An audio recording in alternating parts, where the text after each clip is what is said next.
नमस्कार दोस्तों, स्वागत है आप सभी का आपके अपने प्यारे multipurpose channel Pariksha Niketan a unique journey of destination में।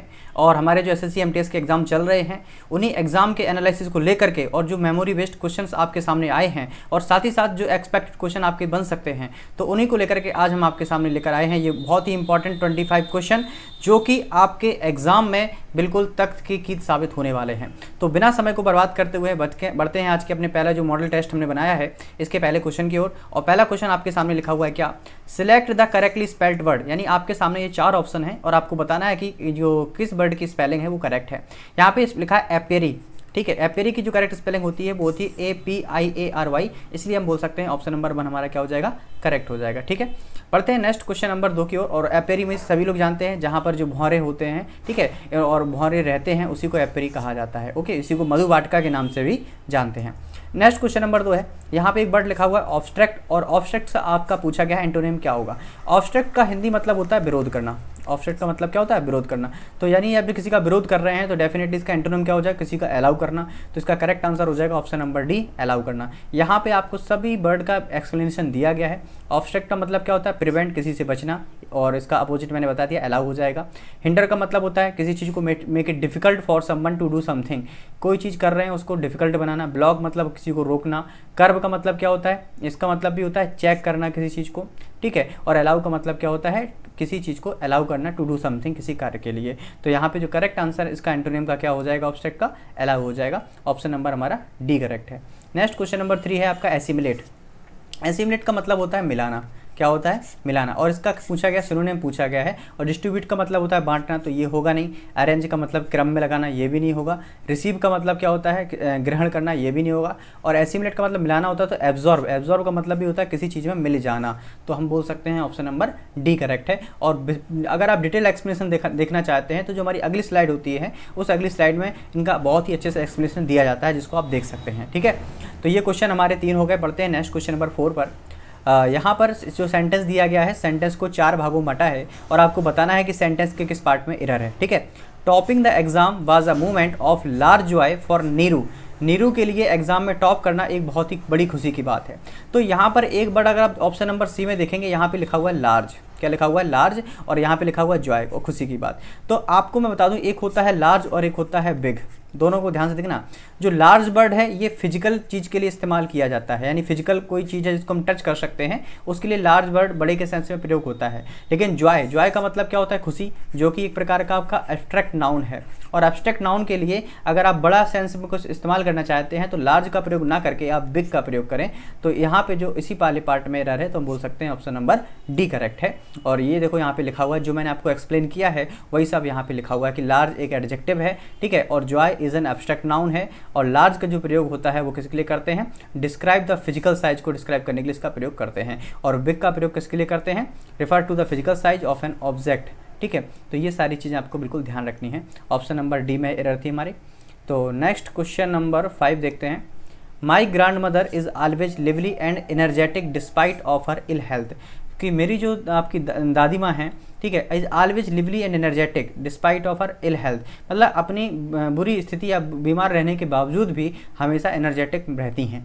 तो यहाँ पे आपको ध्यान रखना है, ये जो वर्ड लिखा हुआ डिस्पाइट, डिस्पाइट के साथ कभी भी ऑफ का प्रयोग नहीं करते हैं, ये आपको ध्यान रखना है। अगर डिस्पाइट के स्थान पर इंस्पाइट होता तो इंस्पाइट के साथ फिक्स प्रीपोजिशन है, ऑफ का प्रयोग करते हैं, लेकिन डिस्पाइट के साथ ऑफ का प्रयोग नहीं करते हैं। ठीक है, तो डिस्पाइट फॉर ये भी गलत है, ठीक है। इंस्पाइट हर, इसके साथ ऑफ नहीं आया तो ये भी गलत है, ठीक है। डिस्पाइट हर इल हेल्थ, और यहाँ पे देखो ऑफ नहीं आया, इसलिए ये वाला ऑप्शन हमारा क्या हो जाएगा, सही हो जाएगा, और ये वाला तो ऑलरेडी गलत है। ऑप्शन नंबर सी करेक्ट हो जाएगा। ओके, बढ़ते हैं नेक्स्ट क्वेश्चन नंबर 6 पर।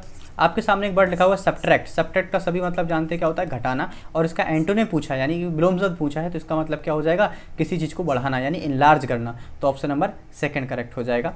नेक्स्ट क्वेश्चन नंबर 7 है। The cancellation of our trip to Manali was a dash disappointment for us. मतलब कि जो कैंसिलेशन हो गया मनाली ट्रिप का, वो हमारे लिए एक दुखी की बात है। तो अब आपको ये बताना है कि जो डिसअपॉइंटमेंट है, great disappointment, large disappointment, extended lengthy. तो लेंथी लंबाई ये तो होगा नहीं, एक्सटेंडेड बढ़ाना इसका ये भी कोई मतलब नहीं, ग्रेट लार्ज का भी कोई मतलब नहीं है। यहाँ पे जो वर्ड सही इस्तेमाल होगा वो होगा great. The cancellation of our trip to Manali was a great disappointment. ठीक है, अक्सर आम तौर पर जो बोलचाल की भाषा में ग्रेट वर्ड का इस्तेमाल करते हैं डिसअपॉइंटमेंट वगैरह के लिए, कि बहुत बड़े दुख की बात है। ठीक है, तो ऑप्शन नंबर 1 हमारा करेक्ट हो जाएगा। तो ये क्वेश्चन नंबर हमारा 7 था। बढ़ते हैं क्वेश्चन नंबर 8 की ओर। यहाँ पर एक इडियम दिया गया है, गेट ऑन समबडीज नर्व्स, और इसका आपको मीनिंग बताना है। तो गेट ऑन समबडी नर्व्स का मतलब क्या होता है कि जब कोई आपको बहुत इरिटेट कर रहा है यानी परेशान कर रहा है, उसको उस सेंस में इसका इस्तेमाल करते हैं, गेट ऑन समबडीज नर्व। तो टू कॉमन एंग्जियस पर्सन, किसी चिंतित व्यक्ति को शांत करना, ये होगा नहीं। इरिटेंट, मैंने अभी बताया इरिटेट करना ही मतलब होता है गेट ऑन समबडीज नर्व्स, ठीक है। तो ये ऑप्शन नंबर हमारा बी करेक्ट हो जाएगा। नेक्स्ट क्वेश्चन नंबर 9 है वॉन। वॉन माने क्या होता है? जीता या जीतना, ठीक है। तो यहाँ पे इसका एंटोनिम पूछा है, यानी कि इसका विलोम शब्द पूछा है। तो वॉन माने जीतना या जीता, तो इसका अपोजिट क्या हो जाएगा? फेल्ड यानी हार जाना, इसलिए हम कह सकते हैं ऑप्शन नंबर सी करेक्ट है, ठीक है। नेक्स्ट क्वेश्चन नंबर 10 में आपके सामने फिर से एक इडियम दिया गया है, एन इचिंग पाम। कहते नहीं हमारे हाथ में खुजली हो रही है। हाथ में खुजली होने का मतलब क्या होता है? ये नहीं होता रियल में खुजली हो रही है। इसका मतलब होता है कि आप कहते हैं ना आज रुपये मिलेंगे, हाथ में खुजली हो रही है। इसका मतलब कोई व्यक्ति लालची हो रहा है, ठीक है, बिकम ग्रेडी, ठीक है। लालची होना, तो या एवेरिशियस भी बोल सकते हैं, ग्रीडी भी बोल सकते हैं, और ये कह सकते हैं ऑप्शन नंबर 1 करेक्ट है। या बोल सकते हैं इचिंग पाम का मतलब क्या था? कहते हैं कि थोड़ा हाथ गर्म कर दो, गद्दी गर्म कर दो, तो वो क्या है? सब लालच ही है, तो इसीलिए बोल सकते हैं ऑप्शन नंबर 1 करेक्ट है। नेक्स्ट क्वेश्चन नंबर 11 आपके सामने बताना है कि मिस स्पेल्ड वर्ड को फाइंड करना है। एप्रोप्रिएट की स्पेलिंग बिल्कुल सही है, टाइटल की स्पेलिंग बिल्कुल सही है, मिशन की स्पेलिंग बिल्कुल सही है, लेकिन पैसेज की स्पेलिंग गलत है, क्योंकि पैसेज में डबल एस होता है, तो इसलिए बोल सकते हैं ऑप्शन नंबर डी हमारा करेक्ट है। नेक्स्ट क्वेश्चन नंबर 12 है अ होम फॉर डॉग्स। ये आपका 1 वर्ड सब्स्टिट्यूशन है, और आपको बताना है कि जो कुत्ते होते हैं, कुत्तों के घरों को किस नाम से जाना जाता है। तो अ होम फॉर डॉग्स का मतलब क्या होता है? कैनल, ठीक है। तो कैनल क्या होता है? डॉग्स के विलेजेस को या डॉग्स के घरों को क्या बोलते हैं? कैनल बोलते हैं। ऑप्शन नंबर सी करेक्ट हो जाएगा, ओके। अब यहाँ पे और भी जानकारी थी, पेन किसको बोलते हैं? तो an object that you use for writing an ink, मतलब लिखने का जो ऑब्जेक्ट होता है उसको पेन कहते हैं, सभी लोग जानते हैं। वेरिन क्या होता है? ठीक है, खरगोश पालने का बाड़ा, जहाँ पे जो खरगोश वगैरह पाले जाते हैं उनको वेरिन कहा जाता है। और कैनल क्या होता है? Small house for a dog, इसको कैनल बोलते हैं। और लेयर क्या होता है? ये the place where a wild animal rest hides और स्लीप, जंगली जानवरों को रहने, छुपने या सोने आदि की जगह की जो मांद या गुफा या बिल होता है उसको लेयर भी कहा जाता है, ठीक है। तो यहाँ पे फिलहाल ऑप्शन नंबर हमारा कैनल वाला करेक्ट हो जाएगा, क्योंकि जो स्मॉल हाउस होता है डॉग्स का उसको कैनल कहा जाता है। तो ये 12 हो गया क्वेश्चन। नेक्स्ट 13 नंबर क्वेश्चन आपके सामने है। The passengers were very happy, यानी जो आपके यात्री थे बहुत खुश थे, किसको लेकर के? The friendly and warm treatment given to them, उनको जो बहुत ही अच्छा ट्रीटमेंट दिया जा रहा था, ठीक है, उनसे वो बहुत ही खुश थे। तो the passengers were very happy किसके कारण? With the friendly and warm treatment. Happy with मतलब किस जो उनको खुशी मिल रही थी, या जो उनको इस प्रकार का उनके साथ बिहेव किया जा रहा था, उससे वो बहुत खुश थे। तो यहाँ पे विथ का इस्तेमाल किया जाएगा, ऑप्शन नंबर सी करेक्ट हो जाएगा, ठीक है, क्योंकि फ्रॉम के लिए जगह का इस्तेमाल करते हैं। सारा एक्सप्लेनेशन आपके सामने दिया गया है। नेक्स्ट 14 नंबर क्वेश्चन है that which can be seen through. ये भी आपके सामने 1 वर्ड सब्स्टिट्यूशन है। इसका मतलब क्या है? That which can be seen through, जिसके एक साइड से दूसरी ओर देखा जा सकता है। एक साइड से दूसरी ओर देखा जा सकता है, यानी कि वो कैसा है? ट्रांसपेरेंट है। और ट्रांसपेरेंट का मतलब क्या होता है? पारदर्शी। तो ऑप्शन नंबर डी हमारा करेक्ट हो जाएगा। नेक्स्ट क्वेश्चन नंबर 15 आपके सामने क्या है? Mount Everest is the higher mountain above the sea level. तो हायर नहीं होगा, क्योंकि आपको देखो यहाँ पे डेफिनेट आर्टिकल लगा है, और डेफिनेट आर्टिकल सुपरलेटिव डिग्री के पहले आता है, ठीक है। तो जो आपकी क्या बोलते हैं हाई है, हाई की जो सुपरलेटिव डिग्री होती है वो क्या होती है? हाईएस्ट होती है। इस आधार पर हम कह सकते हैं Mount Everest is the highest mountain above the sea level. Option number 1 correct है, ओके। नेक्स्ट क्वेश्चन नंबर 16 क्या है? Everybody were going to see the circus, यानी हर कोई कहाँ देखने, क्या देखने जा रहा है? सर्कस देखने जा रहा है। तो यहाँ पे एवरीवन, एवरीबडी, ये सब सुनने में भले प्लूरल लग रहे हैं, लेकिन ये सब के सब इंडेफिनिट प्रोनाउन है। और इंडेफिनिट प्रोनाउन के साथ जो आपकी हेल्पिंग वर्ब आती है, जो वर्ब आती है, वो किस फॉर्म में आती है? सिंगुलर फॉर्म में आती है। तो यहाँ पे एवरीबडी के साथ वर्ब का प्रयोग ना करके हम लोग किसका प्रयोग करेंगे? वाज का प्रयोग करेंगे। तो ऑप्शन नंबर डी सही हो जाएगा हमारा, ठीक है। नेक्स्ट क्वेश्चन नंबर 17 है आपके सामने। Doing that exercise is good for health, यानी कि अगर आप एक्सरसाइज कर रहे हैं, कैसे? डेली कर रहे हैं, प्लान कर रहे हैं, ऑर्डरली, तो प्लान और ऑर्डरली तो हो नहीं सकता है। Doing daily exercise is good for health नहीं होगा। Doing regular exercise for health, जैसे मान लो आज आपने एक्सरसाइज की, कल भी की, मान लो आपको जो एक्सरसाइज का टाइम है मान लो 15 से 20 मिनट है, अब आज आपने एक मूवमेंट कर लिया, लो हो गई एक्सरसाइज। तो डेली एक्सरसाइज करना जरूरी ठीक है, लेकिन उसके साथ जो बेटर सबसे रेगुलर वर्ड इस्तेमाल यहाँ पे ज़्यादा अच्छे से फिट बैठ रहा है। तो doing regular exercise good for health, तो ऑप्शन नंबर 1 सही हो जाएगा, ठीक है। अब यहाँ पे थोड़ा आप डिफरेंस भी समझ सकते हैं। रेगुलर का मतलब क्या होता है? प्रायः किया जाने वाला या घटित होने वाला, ठीक है। और डेली का मतलब क्या होता है? प्रतिदिन या प्रतिदिन का, ठीक है। तो यहाँ पर रेगुलर और डेली में आप कंफ्यूज हो सकते हैं, लेकिन जो बेस्ट सुटेबल वर्ड है वो रेगुलर हो जाएगा आपके लिए, ठीक। नेक्स्ट क्वेश्चन नंबर 18 क्या है? यहाँ पे आपको ग्रामेटिकल एरर बतानी है। I was playing snooker when dad had arrived, मैं स्नूकर खेल रहा था जब पिताजी आए। तो जब पिताजी आए ये जो सेंटेंस बनेगा वो किस में बनेगा, सिंपल पास्ट में बनेगा। और यहाँ पे किस में हैड अराइव्ड लिखा है, यानी कि परफेक्ट में दिया गया है, तो इसी वाले पार्ट में एरर है। तो हैड अराइव्ड ना होकर के केवल और केवल क्या होना चाहिए था, अराइव्ड होना चाहिए था। तो हम यहाँ पे बोल सकते हैं ऑप्शन नंबर 1 में ही एरर है, यहाँ पे हैड अराइव्ड ना होकर के केवल और केवल क्या होगा, अराइव्ड का इस्तेमाल किया जाएगा। Question number 19, I liking this Arabian perfume very much, मैं इस अरेबियन परफ्यूम को बहुत पसंद करता हूँ। ठीक है, तो यहाँ पर आई लाइकिंग नहीं होनी चाहिए, आई लाइक्ड या आई लाइक, तो यहाँ पे ऑप्शन नंबर 1 में ही एरर है। नेक्स्ट क्वेश्चन नंबर, हाँ यहाँ देखो लाइकिंग नहीं होगा, लाइक का इस्तेमाल किया जाएगा। ठीक है, तो ये क्वेश्चन कितने हो गए, 19 हो गए। नेक्स्ट क्वेश्चन नंबर 20 है, स्प्लिट वर्ड, स्प्लिट का मतलब क्या होता है, दो भागों में तोड़ना, दो भागों में तोड़ना या बांटना। तो इसका सिनोनिम पूछा गया है। तो स्प्लिट का मतलब क्या होता है, तोड़ना। तो यहाँ पे कंबाइन का मतलब जोड़ना, ये होगा नहीं।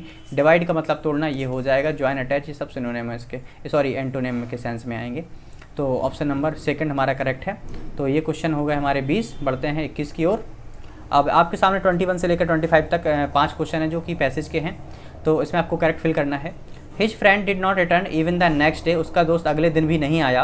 और द डे आफ्टर, उसके अगले दिन भी नहीं आया। फॉर सेवरल डेज द पैट्रियज, मतलब काफ़ी दिन गुजर गए थे। पैट्रियज, सबको चिंता हो रही थी, चिंता हो रही थी मतलब कैप्ट वरिंग। यहाँ पे ऑप्शन नंबर डी करेक्ट हो जाएगा। ठीक है, तो यहाँ पे कीप प्लस वर्ब की फर्स्ट फॉर्म का इस्तेमाल किया जाएगा, to continue doing something without stopping, बिना रुके। अगर आपको तो ऑप्शन नंबर 4 यहाँ पे करेक्ट हो जाएगा, कैप्ट वरिंग। ठीक है, एंड देन गेव अप, अगला क्वेश्चन क्या है, and then gave up hope, और सारी आशा खो चुके थे। तो यहाँ पे क्या होगा, होप का प्रयोग किया जाएगा, hope of his friends return. ठीक है, नेक्स्ट क्या है, और डस्क का इस्तेमाल किया जा रहा है। डस्क क्या होता है, संध्या का समय।